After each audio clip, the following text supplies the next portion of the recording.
Hi everyone, my name is Emily Cooke and I'm a student at NC State University, and the following presentation is an overview of my approved proposal to launch the TerraCycle recycling program on NC State's campus.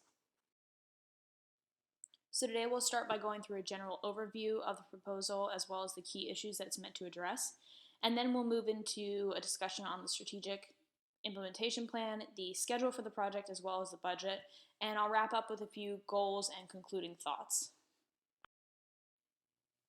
So the overall purpose of implementing TerraCycle's recycling program on NC State's campus is to influence the environmental choices that students are making, specifically whenever it comes to how they recycle their plastic materials. So this program differentiates itself from most recycling programs that you've seen before in that it's based in rewards and it really plays off of human psychology with that sense.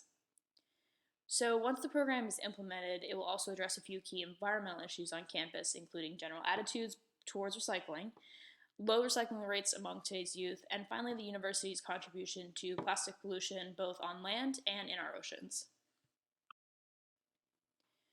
While this program's key area of impact is on NC State's campus, it represents just one of the thousands of localized efforts that are needed to initiate real environmental change across the country. So while this program addresses key areas of environmental concerns for NC State University specifically, it also is addressing the large-scale issues related to environmental problems, including general attitudes and perceptions of recycling, plastic pollution, and the environmental harm caused by these pollutants. Now, I'd like to provide an overview of each of these three key issues to give you an idea of just how critical it is that we seriously start addressing them now. Now, the concept of plastic pollution is, of course, something that everyone should be very well familiar with. But hearing about it so often may mean that we start to downplay just how serious of a concern it actually is. So to put things into perspective, consider the fact that if everyone stopped recycling their plastic materials for just one day, there would be an additional 31 billion pounds of trash produced on our Earth. And where does all this trash end up besides landfills? Well, it goes into our oceans, which are already being polluted with nearly 8 million metric tons of plastic waste per year. Once these plastic materials find their way into the ocean, they will literally be in our ecosystem forever because they're never actually broken down into their elemental forms, but instead are worn down into microplastics. Not only are both land and marine animals eating large pieces of plastic, but then they're also eating these microplastics which can be found in their prey.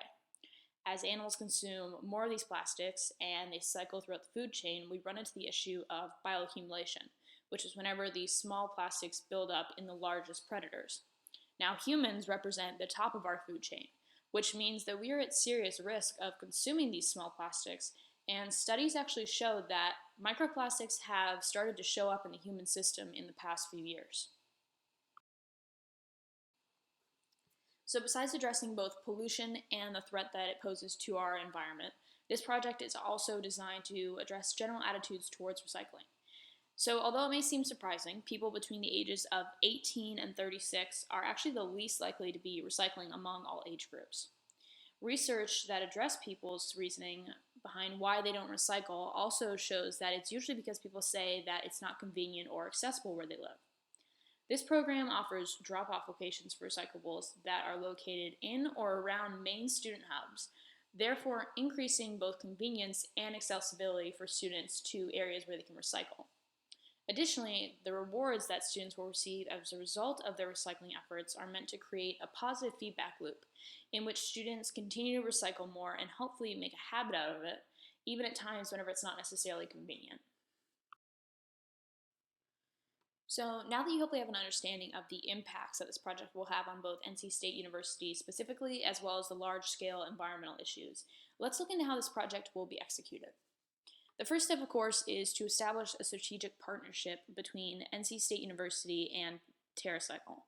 So TerraCycle's business model is essentially that they place recycling locations in designated pickup spots, pick up the materials on a regular basis, and then ship them out to a facility where the plastics will eventually be broken down and reused to make consumer products.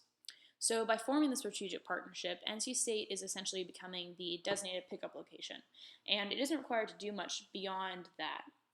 So in order to maximize the amount that's being recycled at TerraCycle's drop-off locations on campus, this program focuses on three main plastic materials to be collected, including Pepsi Cola products, solo cups, and detergent care containers. In order for this program to be successful, we have to ensure that recycling is convenient for students. So to ensure that, drop-off locations will be placed in main student hubs and in student dorms so that they don't have to go too far to recycle their items. Of course, this program wouldn't be successful if students aren't educated on its purpose and reward system as well. So NC State's Sustainability Office will produce media and print advertising for the program to hopefully increase student participation as the program continues.